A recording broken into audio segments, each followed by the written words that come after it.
ভালোই তো ছিলাম এক কামরার ভাড়া ঘরে। একটু একটু করে বড় করছিলে আমাদের। ডিম ভাত দুধ রুটিতে দিব্যি কাটত দিনরাত। মনে আছে, থালায় আঙুলের ফাঁকে ফাঁকে বেরিয়ে আসতো স্নেহমাখা ভাত আর ঝোল।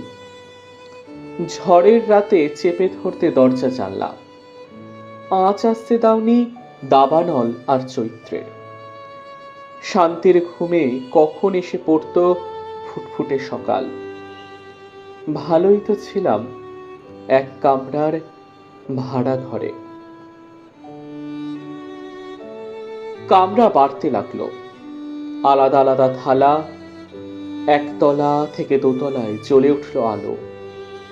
সব ঘরে বসলো টিকটিক শব্দের ঘড়ি, বেড সুইচ। যত ঘর তত শূন্যতা, যত জানলা তত ঝড়।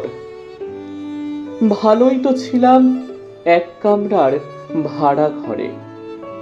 রক্ত ঘামে খেতেছিলে চারটি দেওয়ালের ভিত। ভূমিকম্প এসে ফিরে গেছে পাহাড়ের পায়ে।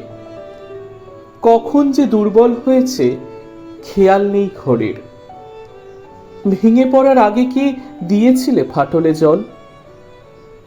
ভালোই তো ছিলাম এক কামরার ভাড়া ঘরে।